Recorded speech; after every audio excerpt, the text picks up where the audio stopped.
Let the doors be open.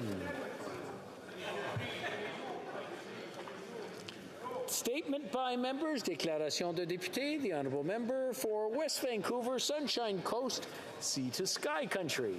Mr. Speaker, the inexplicable actions of the Iranian regime that led to the death of 22-year-old Mahsa Amini and the brutal violence it's perpetrated on its people has led to a watershed moment in history. People in Iran have said that enough is enough.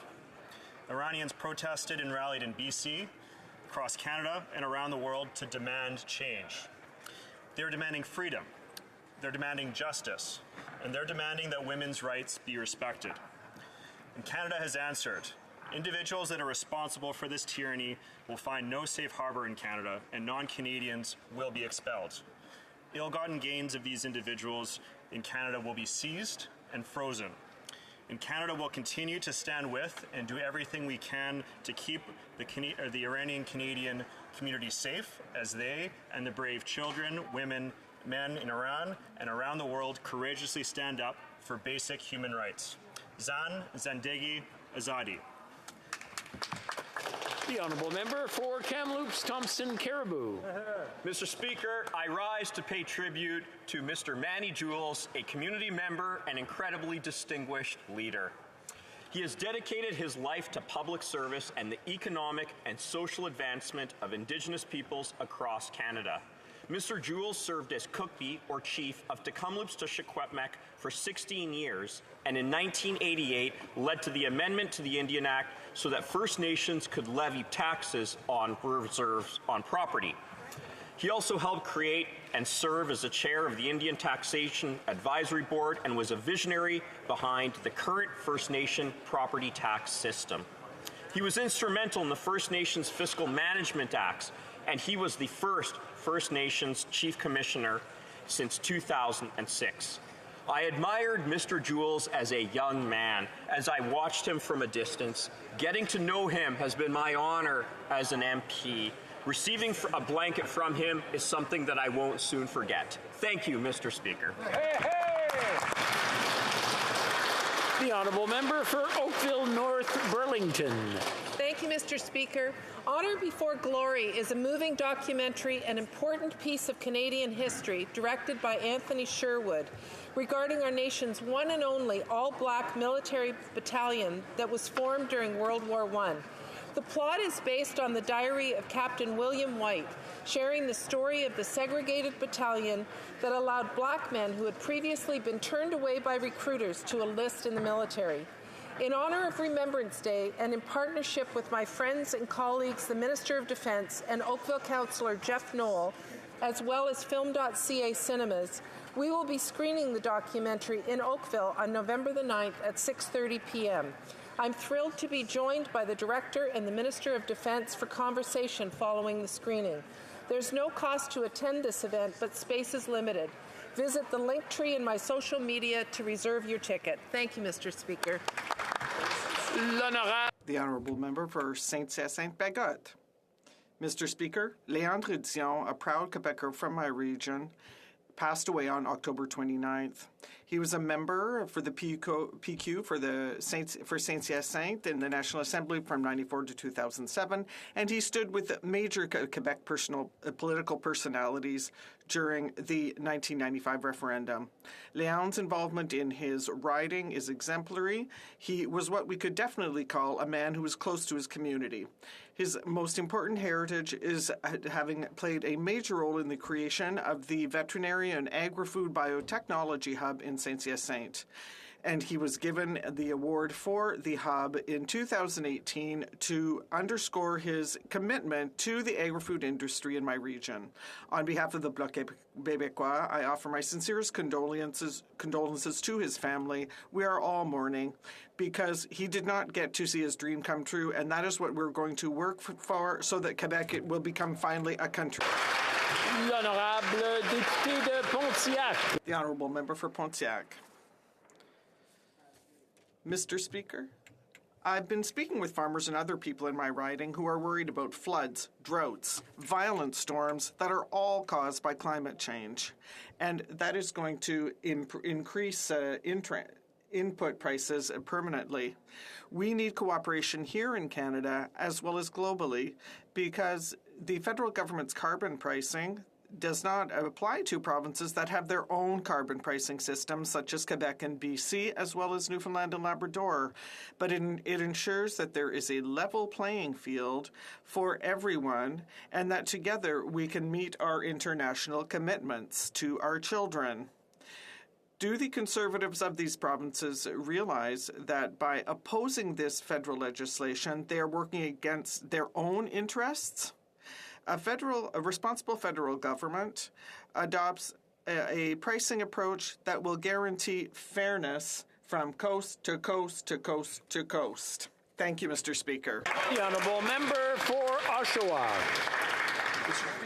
Next week is Veterans Week, and on Friday, November the 11th, we will finally be able to meet in person to honor our veterans at Memorial Park in downtown Oshawa.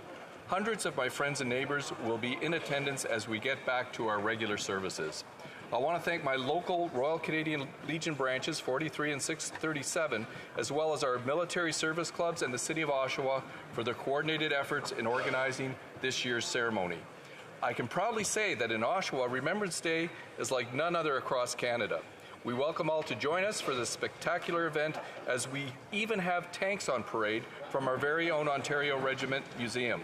This is a time we stand together, humbled, and reflect upon the sacrifices of those who have laid down their lives so we can live free. And as we know, freedom is not free. I am thankful for the work of our great community leaders in organizing this ceremony, and I look forward to paying my respects. Lest we forget, Mr. Lest we forget. Thank you. Merci beaucoup. The Honourable Member for Fredericton. Mr. Speaker, for the town of Oromocto, my hometown, Remembrance Day is more than just one day in November. It's a way of life. Our town is home to the second largest military base in our nation, as well as one of the highest concentrations of veterans and service members in Canada. For us, honoring the people who have given their lives in service to Canada is a constant commitment. It's the fabric of our community. Today, walking the streets of Oromocto, you'll see banners hanging from the streetlights that share the names and stories of men and women who have served our country. We are extremely privileged to be able to call this glorious land home, while so many people across the world are still fighting to keep and protect theirs. I invite all Canadians to reflect on the service of the ones who sacrificed their lives, who fought for our collective and individual freedom, for the rights that we hold so dear, for this beautiful country. Je me souviens, lest we forget. The Honourable Member for Sydney Victoria. Mr. Speaker, November is Indigenous Disabilities Awareness Month, and many may be surprised to know that Indigenous people have 3 times higher rates of disabilities than your average Canadian, many times without the support that many Canadians enjoy. Yet they are some of the most resilient, kind, and humble people in our communities. Mr. Speaker, one particular constituent comes to mind. I'd like to acknowledge Keenan Denny, fondly known in the Mi'kmaq community of Eskasoni as Jinko. Despite having been diagnosed with BBS at the age of 15, Jinko has never let his disability stand in the way of his daily walk with use of a cane to pick up the mail or visiting neighbors while fundraising for the National Institute for the Blind. And Mr. Speaker, from time to time, Jinko may fall, but Mr. Speaker, he always gets up and he knows he has a community that supports him, and so will our government, who I'm proud to stand with as we put forward the first ever federal disability benefit in Canadian history with Bill C-22. For all of the resilient Indigenous people with disabilities in Canada, November is our time to recognize you, appreciate you, and ensure that we take the necessary steps to help you. Well on. Thank you. The Honourable Member for Brantford Brant. Mr. Speaker, the Liberals and the NDP coalition have placed the financial well-being of Canadians on hold when they chose to vote against our Conservative motion to cancel the carbon tax on home heating. Yet the leader of the NDP posted the following: a cold Canadian winter is coming, and this year the home heating costs will grow up to 50 to 100% for Canadian families. Mr. Speaker, this is hypocrisy at its finest. The NDP leader collects signatures to allegedly make life more affordable for families, but votes with the Liberal government to triple taxes, including those on home heating. We said it before, and I repeat it again. Canadians cannot afford the costly coalition between the Liberals and the NDP. Enough of two-faced politics. They must stop printing money while claiming to fight the cost of living crisis in this country. To keep Canadians warm this winter, the Prime Minister and his NDP caucus must commit to no new taxes and no more spending. Thank you. The Honourable Member for Hochelaga. Thank you, Mr. Speaker. Today, I would like to underscore the 50th anniversary of a pillar of Hochelaga Maisonneuve, the Maisonneuve Cultural, Social and Educational Community Centre. Since its beginnings, the centre is focused on the cultural, social and educational development of all of our community. At the time, it was a pioneer because it actually provided cultural and social welfare for these people. The economic difficulties meant that leisure activities were not within everyone's reach, and during that time, this centre enriched the lives of young people and adults alike through dance, sports, and arts. It's as if this organization followed us from our childhood to our retirement. And so I was able to present a certificate and a medal. Thank you to these people who are... And so I'd like to thank all these people who were volunteers throughout its history, which was so good for the community. Thank you, Mr. Speaker. Honourable Member for Huron-Bruce. Hey. Thanks, Mr. Speaker. When these Liberals spend, it's Canadians who pay. Shame. Hard-working Canadians pay through crushing inflation on groceries, filling up your vehicle, and heating your home. The Liberals have added more to Canada's debt in 7 years than all the governments combined in its 150-plus year history. And with all the Liberal spending, is our country further ahead? No. It seems everything the Liberals are responsible for is broken. Instead of investing, the Liberals have wasted your hard-earned dollars. For example, $54 million on the ArriveCan app that should have cost $250,000. Shame. So the next time you go in for an overtime shift, you work an extra shift on the weekend. The next time it seems like you're working 7 days a week to get ahead. Just remember one thing, you deserve better. You deserve a government that will cut government waste and respect your hard-earned taxpayer dollars. Thank you. The Honourable Member for Essex. Mr. Speaker, if the government would have actually managed their accounts, maybe they wouldn't need to triple the carbon tax on Canadian people. The NDP leader in the government's costly coalition is attempting to cover up the mistake he's made by supporting the government's tripling of the carbon tax. Now he's asking for the government to remove the GST from home heating bills. This government continues to bring Canadians to their knees as they increase taxes. The cost of living is through the roof. Credit card debt is through the roof. Mortgage interest rates and the cost of food are through the roof. This is a record-breaking government for all the wrong reasons. Not to mention the $54 million the government wasted on the ArriveCan scam. The NDP can't do one thing and then do another. Their blatant hypocrisy is unbelievable. If they want to cut taxes, why not start with the carbon tax, Mr. Speaker? The Honourable Member for York Centre. Thank you, Mr. Speaker. Mr. Speaker, it's often said that 50 is the new 40. However, when it comes to safe, standardized breast cancer screening, starting at age 50 for Canadian women is simply too late. Current screening standards aren't meeting the reality of what Canadian women need when it comes to early detection. A recent report by Statistics Canada showed that growing rates of women are facing late-stage breast cancer when screening is only accessible at 50. Numbers jump again for women who are racialized, marginalized, or from rural and remote communities.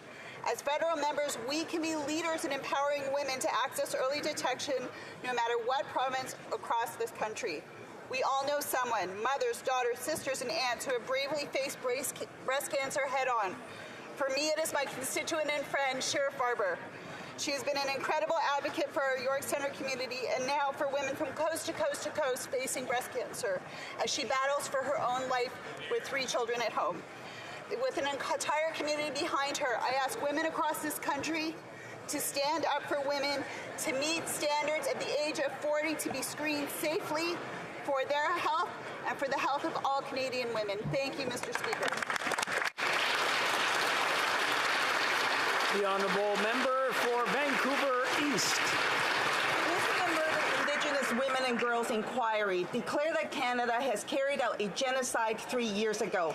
The lack of progress in the 231 calls for justice is beyond shocking. At a recent Coalition of Missing and Murdered Indigenous Women and Girls meeting, the Minister of Crown Indigenous Relations acknowledged the process needs to be Indigenous-led, but he admitted that he does not know how to proceed. The Coalition has been advocating for inclusion and a seat at the decision-making table at the outset. Not only have they been excluded, they have been forced to create their own action plan without any government support or resources. Frontline workers who work closely to support vulnerable Indigenous women have also been ignored. Communications with these stakeholders range from non-existent to sporadic. It is time the minister listen to these women and ensure that they are included in the development and execution of the federal pathway plan. The NDP is also calling for independent oversight of government and repercussions of the negligence in meeting timeline and targets. Enough is enough.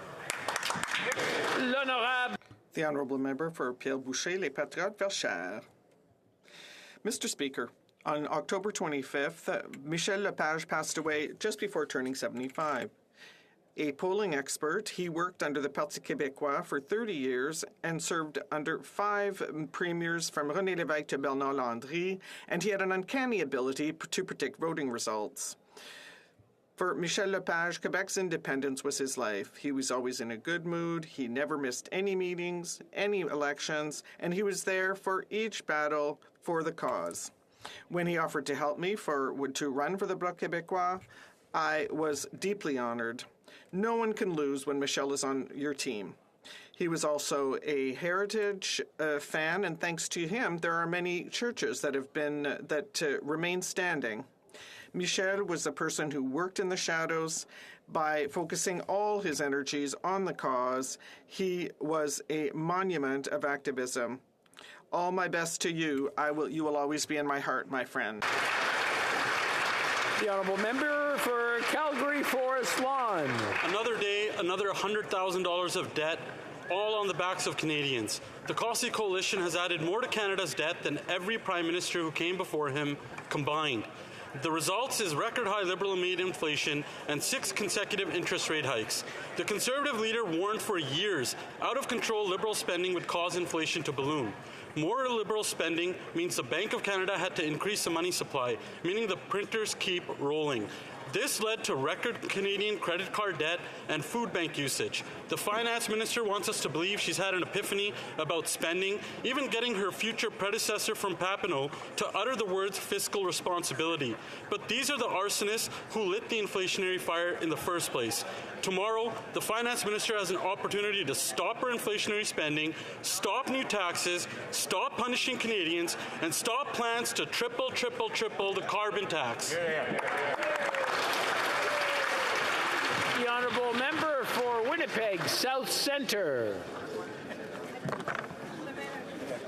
Mr. Speaker, last weekend in Winnipeg, hundreds of delegates gathered for the meeting of the Ukrainian-Canadian Congress. I was pleased to host Ukraine's ambassador to Canada, Yulia Kovalev, to hear her assessment of the situation, both on the ground and looking forward to the next steps, as the civilized world uses its resources, of which there must be more, to fight Putin's aggression, and also prepare Ukraine for the rebuilding job that will be necessary, we hope, very soon. Remarkably, it came to pass that the ambassador and our daughter-in-law, born in Ukraine, come from the same place. Across 7,000 kilometers, the ambassador and a member of our family found they grew up within 500 meters of each other. Mr. Speaker, this isn't just a small world story. This demonstrates how families have been connected through the tragedy of this brutal war.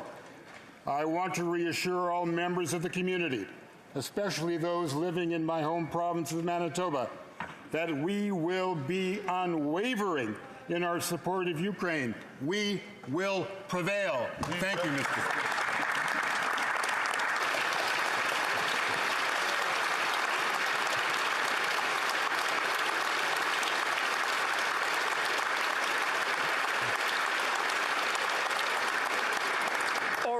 questions. Question orale, the Honourable Leader of the Opposition.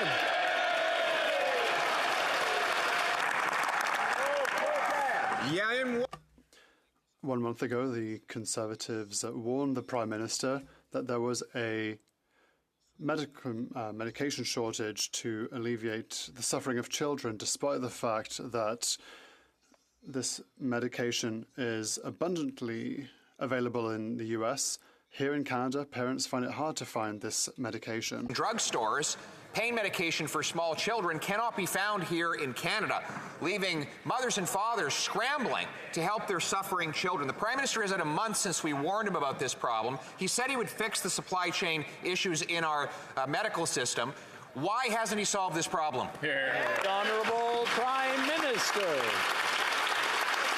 Speaker, we've heard from parents who are struggling to get pain medication for their kids. They're heartbreaking stories, and that's why Health Canada is taking action concretely to accelerate the flow of pain medication for children. We're working closely with provinces and territories as they work to resupply and support and resupply as well.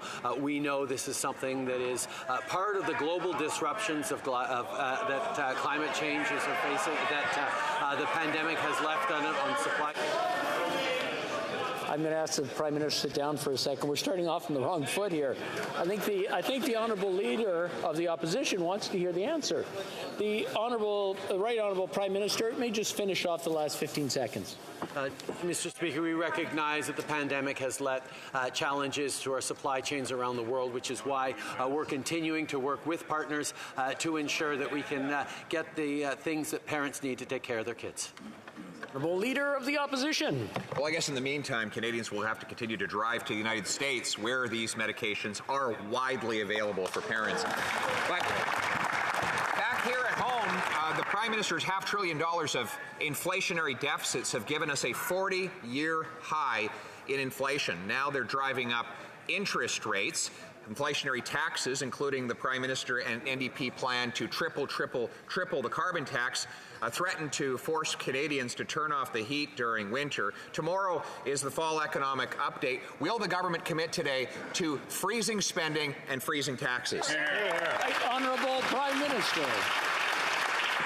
Mr. Speaker, through the difficult times of the pandemic and now as families are faced with rising prices on so many different things, we have been there to support them. We're delivering, as of Friday, the checks are going to start rolling out to 11 million households for a doubling of the GST rebate that's going to help people in meaningful ways. We're also moving forward on rental supports and dental supports for children across the country. Unfortunately, the Conservatives, despite their supposed preoccupation with the cost of living on Canadians, are opposing our support for families who need dental care for their kids or support for low-income renters. Honourable Leader of the Opposition. Inflationist deficits coming from this Prime Minister and his coalition with the New Democrats. $500 billion. All this has increased the price of products that we buy and the interest we pay. Now the Prime Minister wants to triple taxes on heating, groceries and gas in order to make the situation even worse. The government tomorrow will put forward the fall economic update. We have a very clear request.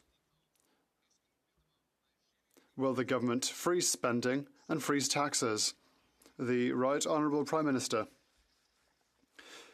Mr. Speaker, the Conservatives always preach austerity and cuts in employment insurance, cuts in pensions for seniors. We, on our side, will continue to be here not only to support Canadians with measures such as having a new GST tax credit or with the dental and rental assistance, measures that the Conservatives have voted against. We are also here to create an economy that works for everyone with investments towards a greener and more prosperous future for all workers. The Honourable Leader of the Opposition. They're the only ones protecting pensions and employment insurance against the inflation that is eating up the paychecks and the benefits of Canadians. Now, the Finance Minister is suddenly pretending to agree with me on all of this. She sent a memo that's since been leaked in which she says that her ministers will have to find savings to match any new spending in the fall economic update. It's not clear whether the Prime Minister got the memo. He still wants to continue to pour inflationary fuel on the fire with more spending standing still? Will he listen to his finance minister, who's started to listen to conservatives, and cap spending and taxes? The Right Honourable Prime Minister. The only cold-hearted conservatives would imagine and describe sending kids who otherwise can't afford to go to the dentist as pouring fuel on inflationary fires. Only conservative politicians would consider that giving targeted support for low-income Canadians to help pay for their rent would be pouring inflationary fuel on the fire. Mr. Speaker, inflation is a global phenomenon right now, and we've moved forward with targeted supports for families that'll make a meaningful difference. Unfortunately, the Conservatives, for all their rhetoric, stand in opposition to help for families. The Leader of the Opposition. We stand in opposition to the policies that have sent 1.5 million Canadians to the food bank in a single month. We oppose a record credit card debt on which the Prime Minister's policies are now driving up interest rates. We oppose policies that have forced 1 in 5 families to skip meals because they can't afford food. And you want to talk about cold-hearted? This is the guy that wants to triple the carbon tax on home heating when bills are expected already to have gone up 100%. Why won't he cancel that cold-hearted plan and cap taxes? The Right Honourable Prime Minister.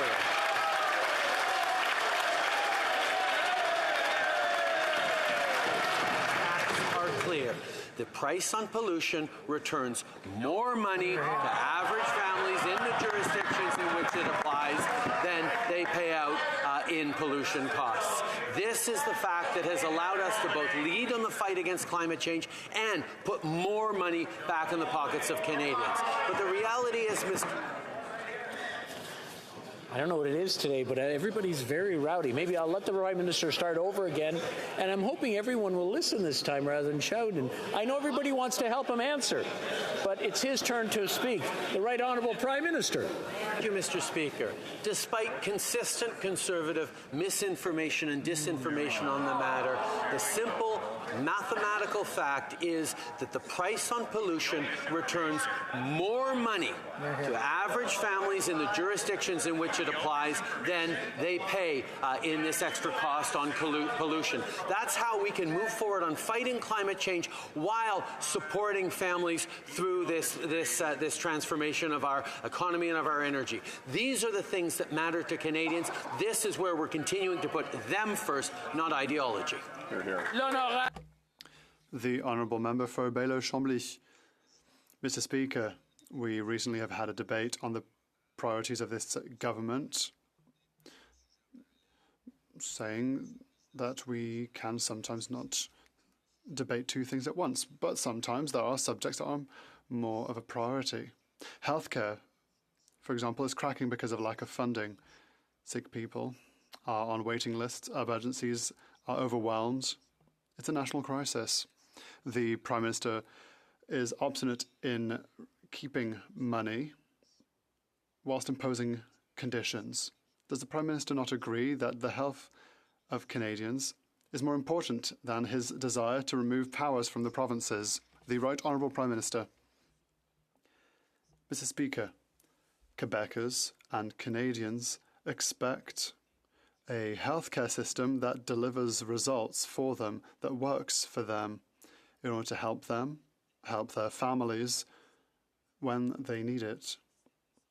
However, we currently have healthcare systems in Canada that don't work to this high standard of expectation, and that is why we are here to work with these people and provinces, yes, with more money, but also whilst making sure that there are real results delivered for all Canadians. The Honourable Member for Bailleau-Chambly. My old father has said, well, what does he know about this? Quebec already administers an under-pressure healthcare system. It's the case everywhere in Canada. The pandemic came on top of existing pressures, and there is nothing at all that says that a manager of Canada is better than a manager from Quebec or from Alberta. Creating standards, creating conditions, it takes far too long. And so for the good of people, doesn't the Prime Minister not agree that, first of all, he should give money to the provinces, and then he can open discussions. The Right Honourable Prime Minister, every year,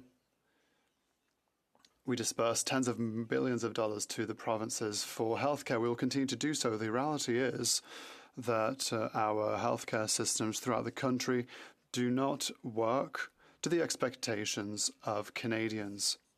That is the reason for which we are currently saying, let us work together. Let us work together to improve healthcare delivery service for Canadians. More money, yes, but also with guarantees that we have good results for all Canadians. The Honourable Member for Burnaby South. It's attacked workers, but not just any workers, some of the lowest paid education workers in the classroom. And he knows that he's violating their charter rights. That's why he preemptively used the notwithstanding clause. Now, I've heard the Prime Minister's outrage, but that's simply not good enough. We know the Conservative leader and their party aren't going to stand up for workers, but will the Prime Minister say today in this chamber what he's going to do concretely to stand up for workers and protect their charter rights? The Right Honourable Prime Minister. Mr. Speaker, using the notwithstanding clause preemptively to suspend workers' rights is wrong. To invoke the notwithstanding clause in a way that denies Canadians the right to collective bargaining before that bargaining has even reached an impasse is wrong. The clause must only be used in the most exceptional of circumstances. And like the leader of the NDP, I call out the leader of the Conservative Party of Canada, who stands for rights and freedoms, supposedly, to actually condemn the preemptive use of the notwithstanding clause to suspend people's fundamental rights and freedoms.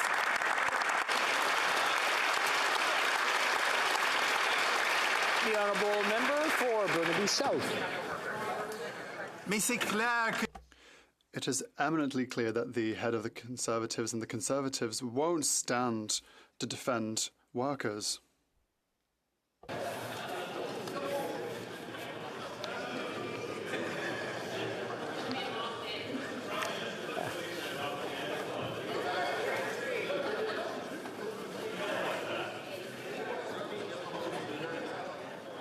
Vous savez, si vous avez une conversation.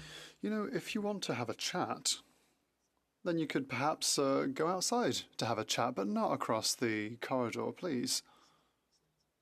Just a little observation. The Honourable Member for Burnaby South. We know that the Conservative Party and the head of the Conservatives won't defend workers. But we have a question for the Prime Minister. It's not enough to simply raise concerns. What the Premier of Ontario has done is terrible. Now we need actions. The Prime Minister has the duty to act. Will he act? That is my question. The Right Honourable Prime Minister. Mr. Speaker, using the notwithstanding clause in a preventive way in order to suspend the rights of workers is an error. Invoking a notwithstanding clause in order to stop Canadians from being able to collectively bargain before an impasse is an error. We will always stand and protect the rights of workers. We will always defend the fundamental rights of Canadians. Like my colleague from the NDP has said, it is a right shame to see that the leader of the Conservatives isn't defending the fundamental rights of people when he said that he is doing that. Calgary, Forest Lawn. Mr. Prime Minister, nearly 50% of Canadians say their finances have worsened over the past year. For newcomers, that pain is leading them to leave Canada, with 30% of young immigrants planning to leave in the next 2 years. Narinder is an engineer who messaged me saying Liberal-caused interest rate hikes mean his paycheck is now being eaten up by his mortgage. He can't afford food or necessities and is planning to leave Canada. Will the Prime Minister stop his inflationary spending, stop raising taxes, and stop driving people like Narinder out of Canada? The Right Honourable Prime Minister. Mr. Speaker, we know how important immigration is as a driver of our economic growth, as a counter to the labor shortages that we're facing across the country. That's why we've put forward an ambitious immigration levels plan that is bringing in even more new Canadians so that they can ensure that they're contributing to our economy, building better lives for themselves and their families, and meeting the needs of Canadian businesses and Canadian communities. We know there's more to do, but that's why we are making sure that students like Narinder, engineers like Narinder, are able to continue to succeed in Canada to build a life for the future. Well, member for Calgary, Forest Lawn. Narinder wants to leave Canada, not stay here because of his inflationary policies. And it only makes sense that a Prime Minister who spends a year's rent on a 4-night hotel stay would think more inflation will address the inflationary crisis he created. It's like he wants to return to the days of his father, with out-of-control spending, Canadians' families' cupboards being bare, and when people were giving back their house keys back to the bank because they couldn't afford it. Yep. Canadians can't afford this costly coalition any longer. Will the Prime Minister stop the taxes, stop the inflationary spending, and stop his plans to triple the carbon tax? The Right Honourable Prime Minister. While the Conservatives engage in personal attacks and focus on me, we're going to continue to focus on helping Canadians, whether it's directly with a carbon price on pollution that is going to restore, put more money in the pockets of Canadians where it applies, whether it's moving forward with a GST rebate that's landing this Friday in many Canadians' households, or whether it's moving forward on low-income supports for renters and support for dental care for kids, two initiatives that Conservatives continue to stand against. Mr. Speaker, Canadians deserve a government that continues to stand up for them, not Conservative rhetoric. The honourable member for Chilliwack Hope. The Prime Minister was warned about his reckless spending. He was told it would lead to interest rate hikes and inflation, and he laughed off those concerns. But now, because of Liberal inflation, millions of Canadians are using the food bank every month, and millions more are skipping meals because they can't afford to buy basic groceries. They lay awake at night knowing they don't have the money to pay their bills, and this Prime Minister has the audacity to tell them they've never had it so good. When will he learn from his mistakes, cut his out-of-control spending, and stop raising taxes on Canadian families? The Right Honourable Prime Minister. Mr. Speaker, while Conservatives are continuing to propose cuts, we're going to continue to be there for EI. We're going to continue to be there for CPP. We're going to continue to be there to deliver a price on pollution that puts more money in the pockets of Canadians where it applies. Mr. Speaker, we move forward with a GST rebate that's going to help 11 million households across this country, starting to flow this Friday. The Conservatives reversed their position and chose to support it, which is good, but they still stand against support for low-income renters and support so people can send their kids to the dentist. These are things that would really help Canadians. Why are they opposed? Chilliwack Hope. What we're opposed to is a Liberal plan and Liberal policies that have led to millions of Canadians every month using food banks, cutting back on meals because they can't afford groceries. Even the future Liberal leader, Mark Carney, has said that this inflationary crisis has principally been created in Canada. The Prime Minister can't blame others for the crisis he has created, and Canadians can't afford more of the same failed Liberal policies. So when will he stop making things worse, stop his out-of-control spending, and stop raising taxes on Canadian families? The Right Honourable Prime Minister. Mr. Speaker, the investments we're making in Canadians, whether it's with the GST rebate that's going to help, whether it's with low-income supports for renters who need that extra support, or whether it's making sure that all families can afford to send their kids to the dentist, are things that are going to help. Yes, there continue to be pressures because of global inflation, but the reality is we're going to continue to be there for Canadians, and in the economic statement we're putting forward tomorrow, people will see not just supports for families, but supports for the kinds of jobs and opportunities they need in the decades to come. The Honourable Member for Louis Saint Laurent. Mr. Speaker, we all agree on one thing. Eating is a fundamental right, and we cannot put this aside. The issue is that numbers are concerning. 20% of families in Canada had to cut back on food, eating less because of inflation. Last month, 1.5 million Canadians turned to food banks The Amélie Frédéric support group has said that there is twice as many requests for food assistance. Is the Prime Minister aware that his inflationary policies are directly shrinking the grocery baskets of all Canadian families? The Right Honourable Prime Minister. Mr. Speaker, we can clearly see how global inflation is harming families in Canada, and that is the reason for which we are implementing tangible measures in order to help them. Measures like assisting dental care for children or rental care for low-income individuals. The Conservatives are against these two policies. Since 2015, with the investments we have made in families, we have allowed 2 million people to leave poverty behind throughout the country. These are investments in families, in seniors, in young people, in workers that we made. And most of these investments were opposed by the Conservatives. The Right Honourable, the member for Louis Saint Laurent. Mr. Speaker, it's not only the world that has a problem here, it's because the Liberal government has never been able to control its spending over the past 7 years. I'm not the only person who said this. The aspiring Liberal leader, Mark Carney, said that this was not an imported inflation, it was domestic inflation, Canadian inflation at the end of the day. So, Mr. Speaker, tomorrow the Minister for Finance, who also would like to be the leader of the Liberal Party, will give us a full economic update. Can her Prime Minister guarantee that there will be a freeze in expenditures and taxes? That will bring inflation down. The Right Honourable Prime Minister.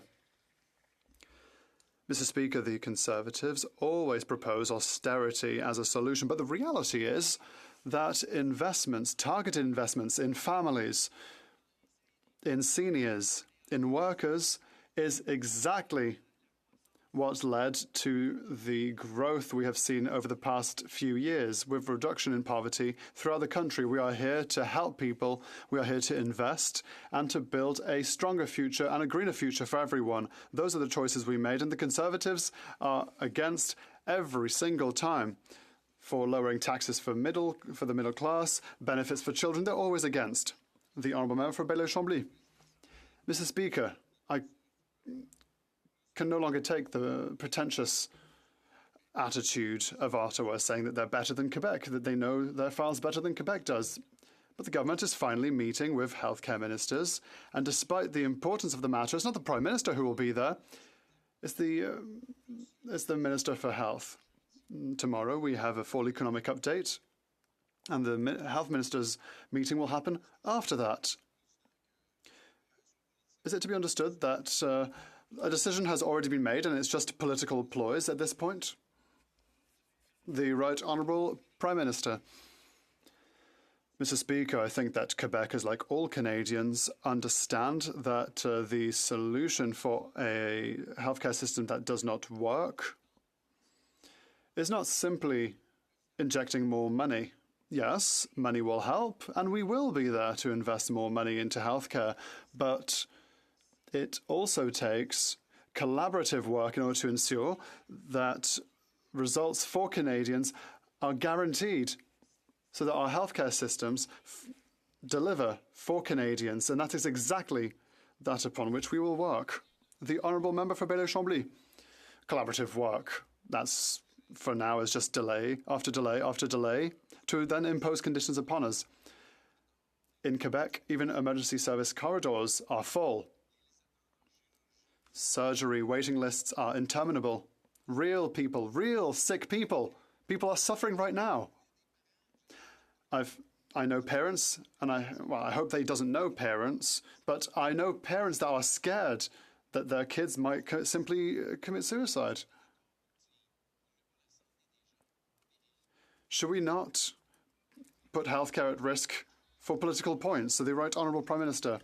Mr. Speaker, I totally agree that politics should not enter into this debate, and that is why we are saying yes, people should have access to a family physician. People shouldn't be stuck in corridors in emergency services. And it's not just money that will magically solve everyone's problems overnight. It's what will solve the problem is fundamental changes, fundamental improvements, and we have to do this in collaboration with provinces and territories, and we must put Canadians at the heart of our deliverable results. And that is exactly the conversation we are having with ministers of health throughout the country. The Honourable Head of the Opposition. Prime Minister and their costly coalition vote to triple the carbon tax on people's home heating bills. The Prime Minister treated himself to a luxurious vacation and a wonderful night of singing in a palatial hotel lobby, one of the swankiest hotels on planet Earth. He then spent $6,000 per night on a single hotel room. Who stayed in that room? Honourable Prime Minister. Mr. Speaker, while the Conservatives continue to focus on me, we're going to stay focused on supporting Canadians, whether that's with measures that Conservatives oppose to deliver rental supports for low-income Canadians, or whether that's to make sure that all Canadians can send their kids to the dentist. But we heard the Conservative leader for months talking about freedoms for Canadians, talking about rights and freedoms, and now that a government is preemptively blocking Canadians' fundamental rights and freedoms, not a whisper from this so-called freedom fighter, Mr. Speaker. When is he going to condemn the use of the notwithstanding clause preemptively? The Honourable Leader of the Opposition.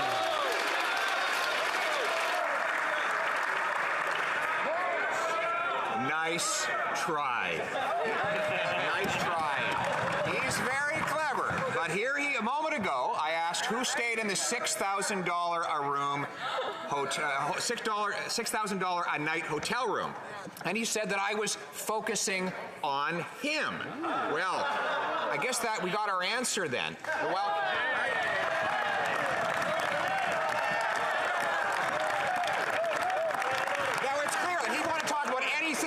To avoid taking blame for having spent that money on himself while the Canadians are suffering. Can he confirm it was him that had that night? The Right Honourable Prime Minister. Mr. Speaker, while Conservatives continue to play rhetorical games, the reality is Canadians need a Conservative Party that stands up for them, which is simply something they're not getting. They're not stepping up on rental supports for low-income renters. They're not stepping up on dental care for kids who need it. And they're not even standing up for the fundamental rights and freedoms that the Leader of the Opposition made a full campaign out of, and now he's nowhere to be seen on standing up for Canadians' fundamental rights and freedoms. Will he condemn the notwithstanding clause preemptive use? The Honourable Leader of the Opposition. This from the guy that robbed a record amount of Canadian workers' paychecks when he imposed the highest inflation in 40 years on them. And there was no negotiation for workers. In fact, they all took an across-the-board pay cut without ever giving their permission. And now, the position of his government is that they should have their pay capped. The Governor of the Bank of Canada told CEOs that there should be no pay hike for Canadian workers to compensate them for this Prime Minister's inflation. Does he agree with the Governor of the Bank of Canada that workers don't deserve a pay hike? Yes or no? The Right Honourable Prime Minister. He's actually trying to pretend he's standing up for workers right now when he is refusing to condemn a suspension of their most fundamental rights to collective bargaining. Mr. Speaker, workers' ability to negotiate a better future for themselves and their families is core to this country's middle-class success. Why is he not condemning this attack on fundamental rights and freedoms of workers?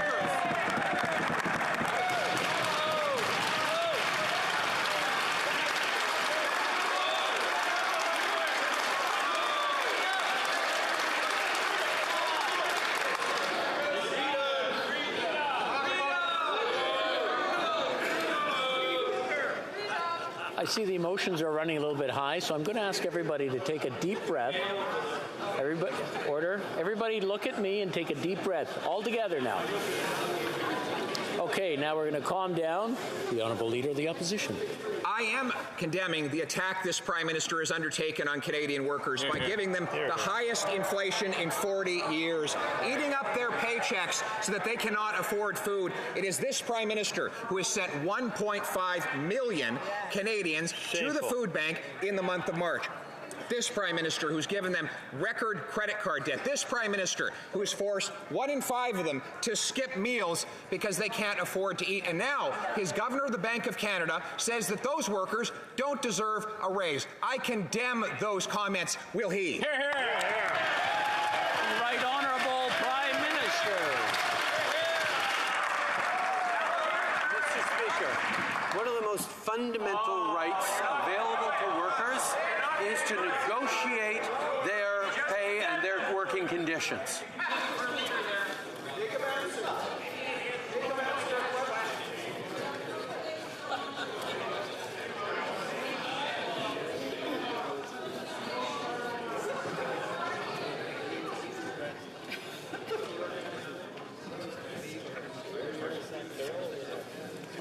Are you done? I guess is the question. The Right Honourable Prime Minister, from the beginning, please. Thank you, Mr. Speaker. One of the most fundamental rights available to workers in this country is the ability to fight for better rights, better opportunities, better pay, better working conditions. And that happens at the bargaining table, Mr. Speaker. What has happened is they have been stripped of that right to bargain, to negotiate, to talk about a better future for themselves and their families by the preemptive use of a measure designed to suspend and override their fundamental rights and freedoms. But the Leader of the Opposition has refused 6 times to condemn that in this House. Member for Burnaby South. Canadian families are struggling with the rising cost of energy, whether it's putting gas in their cars or paying for their home heating. All the while, these oil and gas companies are raking in record profits, something the Biden administration is referring to as war profiteering, and frankly, it is. What's this Liberal government's response? To put even more public money in the pockets of these highly profitable companies. When will the Prime Minister take a stand and protect workers and make these wealthy companies pay what they owe on their windfall profits and invest that into helping Canadians pay their energy bills? The Right Honourable Prime Minister. Mr. Speaker, with putting a price on pollution right across the country that puts more money in the pockets of families in jurisdictions where it applies, we're actually sending clear price signals to industry and to private sector that they have to invest more in decarbonization. This is something that we're focusing on ensuring that these record profits from the oil and gas industry go into investing in decarbonization, go into CCUS technology to decarbonize, invest in better opportunities and jobs for the future while we fight climate change across the country. For Burnaby South. In the last election, this Prime Minister made some really big promises on health care. Made big promises to improve long-term care. He made big promises on mental health care. But he's completely missing in action when it comes to the premiers of this country requesting a meeting on dealing with the health care crisis. When will the Prime Minister actually respond to the crisis that we're dealing with and deliver on the promises that he made? The Right Honourable Prime Minister. Mr. Speaker, we heard clearly from Canadians from coast to coast to coast that they want access to family doctors. We heard clearly from families from coast to coast to coast that they need to see an end to the backlog, that they need better help for access to mental health services. These are things that we're busy working with the provinces on, and we're going to be delivering, yes, with more funds, but also with clearer outcomes for Canadians. Canadians deserve a healthcare system that actually delivers for them. We know, as the head of the CMA has said, that you can't just put money into a broken system. You need to fix the system. That's what we're doing. Honourable member for Surrey Centre. Mr. Speaker, immigration isn't just good for our economy, it's essential. And Canadians agree. According to a recent Environics survey, 85% of Canadians agree that overall immigration has a positive impact on our economy and our country. That's right. My riding of Surrey Centre is embracing immigration to not only reunite with families, but also to ensure the future of our community. Mr. Speaker, could the Prime Minister please update us on our government's plan for immigration? Good question. Honourable Prime Minister. Mr. Speaker, I'd like to thank the member for Surrey Centre for his question, his hard work, and his advocacy on the immigration file. Yesterday, the Minister of Immigration, Refugees and Citizenship tabled our immigration levels plan focused on attracting skilled workers who will contribute to our economy. Our plan will help cement Canada's place among the world's top destinations for talent and fulfilling Canada's humanitarian commitments. We know that immigration grows the economy. That's exactly what we're continuing to do. The honourable member for Edmonton Riverbend. Mr. Speaker, a new poll is out that suggests 1 in 5 Canadians are out of money due to inflation. This means parents can't afford to feed their kids, pay their bills, and they're terrified where their next paycheck will come from. And this Prime Minister just keeps making it worse. Canadians cannot afford this costly coalition. So will this Prime Minister stop his inflationary spending and stop raising taxes? Yeah. The Right Honourable Prime Minister. Mr. Speaker, I wonder what the member opposite's constituents would say if they actually heard him saying that support for families who can't send their kids to the dentist is inflationary, that extra support for low-income renters to be able to afford their rent is inflationary spending. That's the excuse the Conservatives are giving for not being there to help families send their kids to the dentist, to not being there to help low-income renters. These are things that will tangibly support Canadians, like our GST rebate that's arriving in mailboxes as of this Friday. These are things that help. Why aren't they helping? Well, member for Edmonton Riverbend. Mr. Speaker, I can't repeat in this House what my constituents have said about that guy.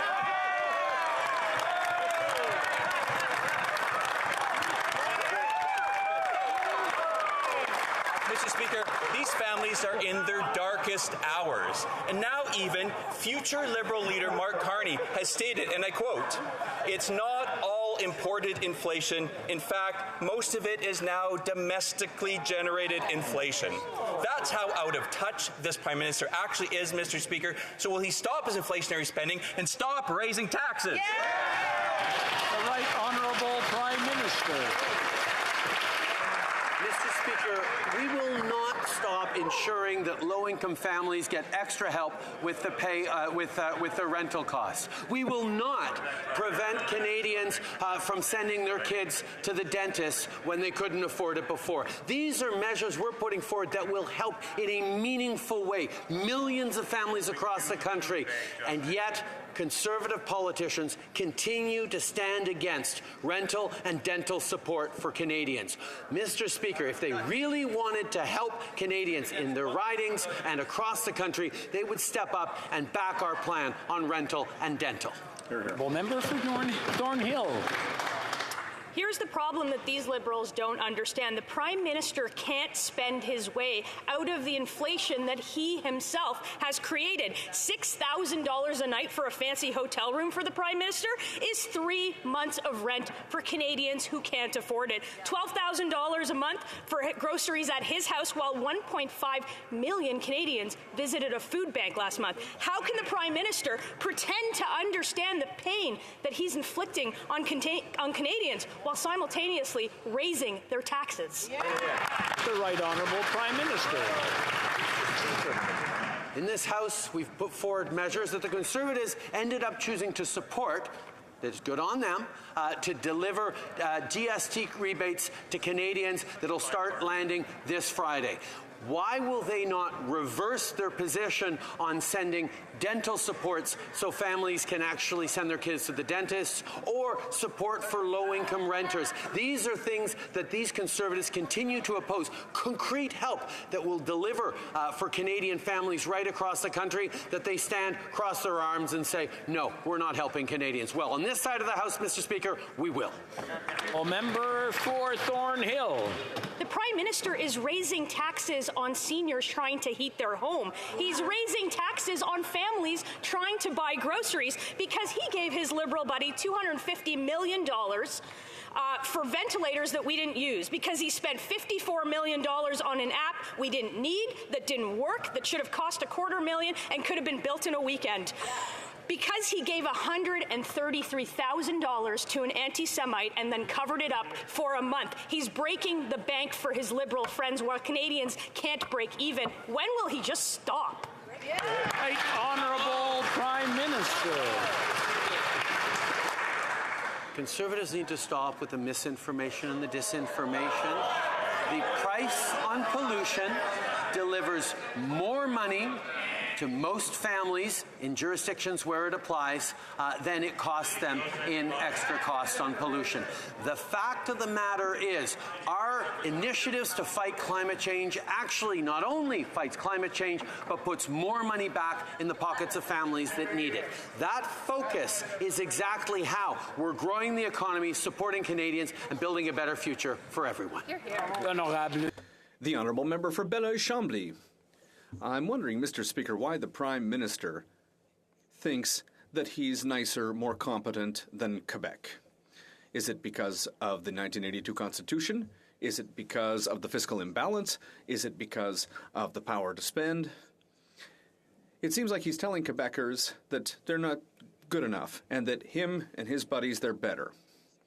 I get the impression that he confuses collaboration and holding sick people hostage. So I'd like to challenge him, Mr. Speaker, that he can name one thing in healthcare that Canada does that Quebec is not capable of doing.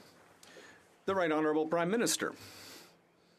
Mr. Speaker, all Quebecers are also Canadians. And his question, as such, is completely illogical. Now, look, all jokes aside, Mr. Speaker, Quebecers, like all Canadians, deserve a healthcare system that works. All that we're saying as the federal government is that, yes, we are going to be there to provide more money, but we need to make sure that there are improvements in the healthcare systems across the country. Improvements which are not being called for by Ottawa, but they're being called for by Quebecers, Canadians, who are worried about their seniors and about those they love. The Honourable Member for Belleuil-Chambly. Mr. Speaker, for me, being Canadian is like swearing an oath to the king. It's because I have to. You know, discussions, centralization, etc., apparently that takes time. Meanwhile, doctors are waiting. Nurses are waiting. Patients are waiting. Parents are waiting. Young people in distress are waiting. What do you say to people who are waiting for their own money to go into health care because the Prime Minister thinks that he's better than anyone else? The Right Honourable Prime Minister. Families in Quebec who are waiting for services in healthcare aren't waiting for money from the federal government. They're waiting for healthcare services that are provided by the government of Quebec. They're waiting for improvements in their system. They're waiting, like all Canadians, for results, concrete results in their healthcare systems. It's a system that's broken and which needs to be improved. Mr. Speaker, we are going to be there to invest more money in healthcare across the country, but we need to work with the provinces to make sure that those improvements are going to be real and concrete for Canadians. The Honourable Member for Fundy Royal. Mr. Speaker, the National Sex Offender Registry is used by police to track and apprehend dangerous predators. Until last week's Supreme Court of Canada ruling, registration of sex offenders in the National Sex Offender Registry was mandatory. Will the Prime Minister do today what the Justice Minister would not do yesterday and commit to victims, to survivors, that his government will do whatever is necessary to make sure that sex offenders are again listed in the Sex Offender Registry? Yes or no? What Canadians need is legislation that goes after criminals, that protects our communities, and that holds up in court. It's crystal clear that the Conservative Party's supposed tough-on-crime legislation over 10 years failed to do just that. It's being struck down in court, and it's not protecting our communities. So we will not take advice or lessons from this failed Conservative Party's failed approaches. Canadians deserve real solutions that will deliver to protect our communities, to protect our kids, and stay the course and hold up in court. The Honourable Member member for Kildonan St. Paul. Mr. Speaker, that answer is not nearly good enough for survivors of sexual predators. He's going to have to do way better than that for survivors, Mr. Speaker. And crime in this country is up 32%, with over 124,000 more violent crimes last year than when he first became Prime Minister 7 years ago. Clearly, his approach is failing. So how many more people in our communities are going to have to get beaten and mugged and murdered because of his soft-on-crime policies? When's he going to change course, take action, and clean up our streets, Mr. Speaker? How many more people have to get hurt before we see results from this Prime Minister? The Right Honourable Prime Minister. Supposed tough-on-crime laws passed by these Conservatives in the past decade need to be struck down by the courts before they understand that their approach is failing Canadians, is failing victims, has failed communities. We're moving forward with real protections for Canadians that will hold up in court, that will keep people safe, that will continue to put victims of crime and reduce the number of victims of crime in this country by keeping communities safe in real, tangible ways that actually will hold up in court, Mr. Speaker. The Honourable Member for Charlebourg, Haute-Saint-Charles. Mr. Speaker, I recently met with victims groups, racialized groups, and police associations in Montreal to discuss the increased violence in the streets of Montreal, and they were all unanimous. The proposals in Bill C-5 are a mistake. Eliminating mandatory prison sentences for robbery with a firearm, that's a mistake, and all these groups are saying that. They say it doesn't make any sense. Right now, the bill is in the Senate. Can the Prime Minister call his friends in the Senate and ask them to vote against this and cancel Bill C-5? The Right Honourable Prime Minister. Mr. Speaker, the measures in that bill will increase the maximum sentences for the worst crimes to make sure that there are real consequences. This is an approach that we are taking to make sure that criminals have real consequences while recognizing that the best way to protect our communities is with bills which will not be struck down by the courts. That's something that the Conservatives haven't understood, because we continue to see bills that they have proposed be struck down by the courts because they don't protect Canadians or communities. The Honourable Member for Dorval-Lachine-LaSalle. Mr. Speaker, a free and independent press is one of the pillars of our democracy. It is absolutely fundamental, and I believe it is our duty to protect it. That protection starts with ensuring that they are paid properly for the work that they do. Can the Prime Minister please update us on what this government is doing to ensure the vitality of our local media? Thank you. The Right Honourable Prime Minister. Mr. Speaker, I'd like to thank the member for Dorval-Lachine-LaSalle for her important question and for her very hard work. I agree with her, and that's why I call on Conservative members to stop lining up behind the web giants and instead to support our bill. I understand that the Conservative leader prefers not having to answer questions, given his support for Bitcoin and his misogynistic web tags. But we support a free and independent press which holds politicians to account. Honourable Member for Fort McMurray, Cold Lake. Thank you, Mr. Speaker. A parent's worst nightmare is a sick child, and a shortage of infant and children's Tylenol, Motrin, and Advil from earlier this summer is turning into a full-blown crisis. Parents are now having to choose between taking their sick kid to an overcrowded emergency room or crossing the border to the U.S., where there are no shortages on these drugs, just to get basic medicine to bring down their kids' fever and relieve pain.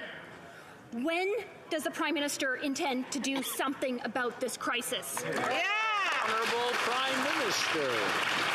Speaker, we hear the concerns from parents on the supply of children's pain, fever, and meds. And as a parent, I can completely understand. That's why we're committed to ensuring that all families have access to the essential medicines their children need.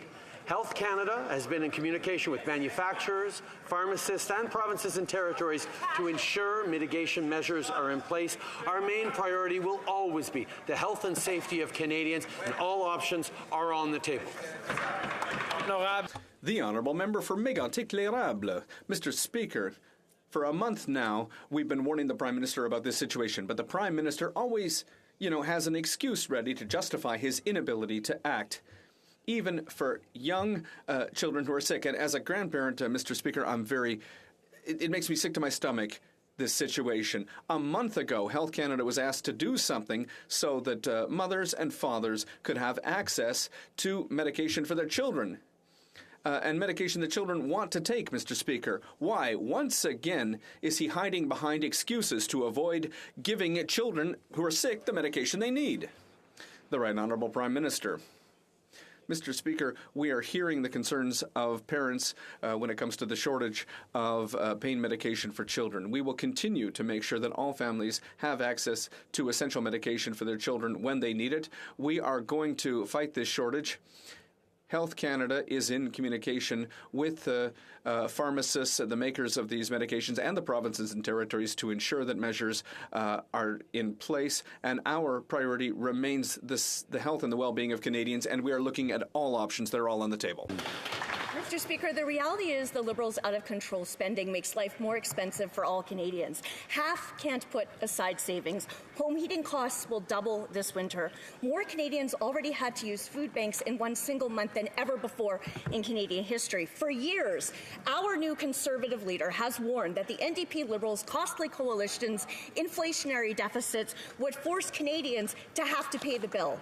So tomorrow, will the Prime Minister finally give Canadians a break and stop his tax hikes and reckless spending? Honourable Prime Minister. Except, Mr. Speaker, that the Conservative Party has decided that it needs to oppose supports for parents to send their kids to the dentist. Except, Mr. Speaker, that the Conservative Party has decided to oppose giving a $500 top-up to low-income renters across this country to help with the rising costs of everything. Mr. Speaker, we're facing global inflation, yes, but there are things we can do to make it easier for families, things like childcare, which we're moving forward on despite Conservative opposition, things like the CCB, things like the GST credit, and dental and rental, which they continue to oppose. Member for Whitby. Mr. Speaker, the Sustainable Finance Forum is on Parliament Hill this week. We will have over 60 speakers, hundreds of participants will attend virtual sessions as well as events on climate finance and social finance. As we're all looking at ways to make the economy more sustainable, I'd like to ask the Prime Minister about the progress our government is making to help Canadian businesses achieve both growth and sustainability. Honourable Prime Minister.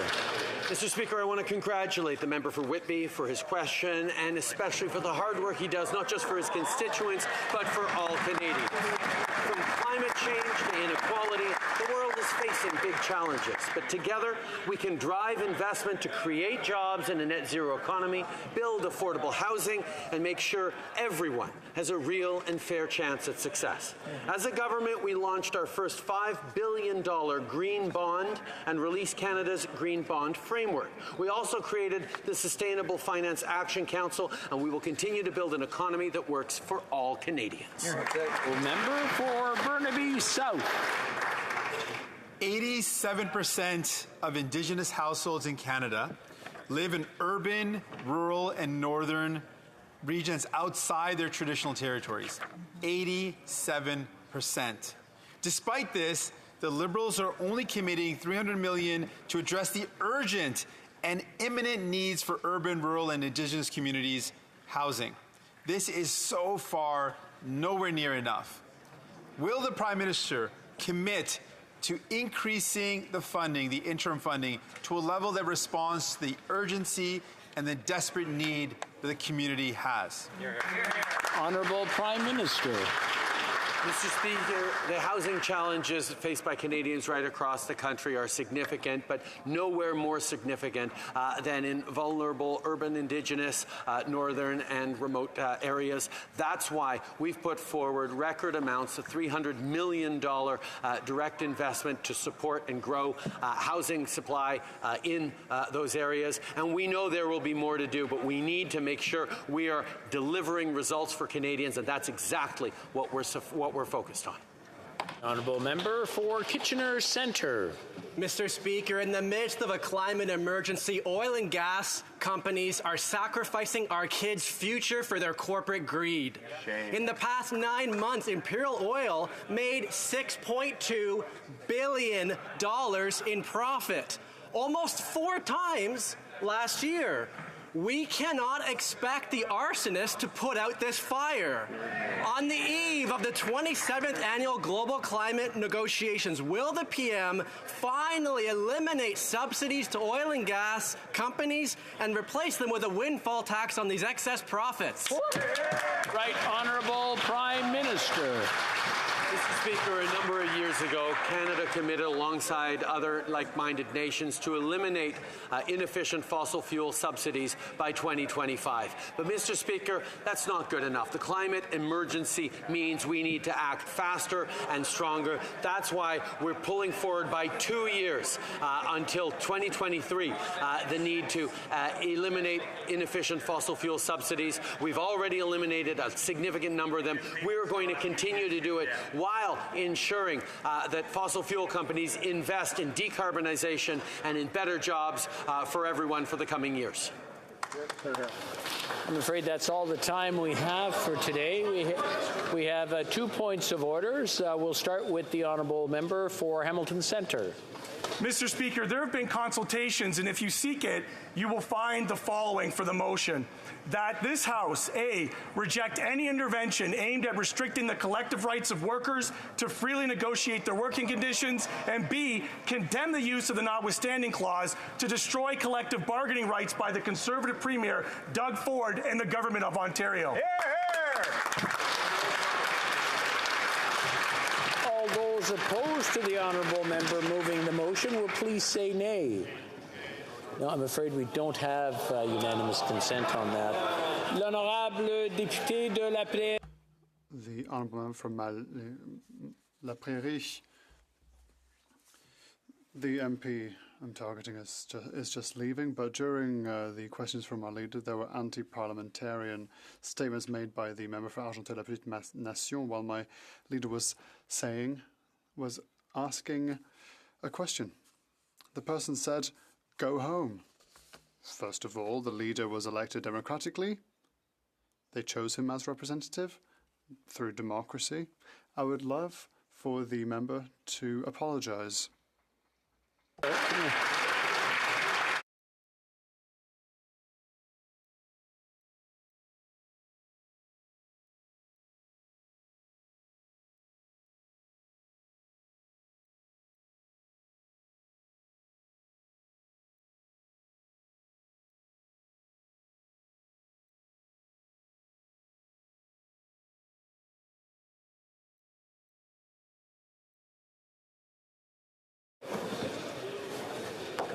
Alors,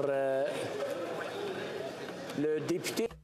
So the member in question is not in the House, and so I cannot ask him to apologize. What we will do is we will check the records to see what was said, and then we will come back with an answer. Thank you. The Honourable Member has another point of order. It was evident. Sorry, I didn't hear you. I just wanted to say that we are many to have heard it. It clearly came from him, so I strongly ask for an apology. Parfait. Comme il est... It being 3:22, pursuant to order made on Thursday, June 23rd, 2022, the House will now proceed to the taking of the deferred recorded division on the motion of Mr. Poilievre relating to the business of supply. Members.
La question. The question is as follows. Liev, seconded by Mr. Halan, moved that given that, one, the cost of government is driving up the cost of living, Two, the Parliamentary Budget Office states that 40% of new spending is not related to COVID-19. Trois, Canadians are now paying higher prices and higher interest rates as a result. May I dispense? No? Okay. Cat? Four, it is more important than ever. It is more important than ever for the government to respect taxpayer dollars and eliminate wasteful spending. That the House call on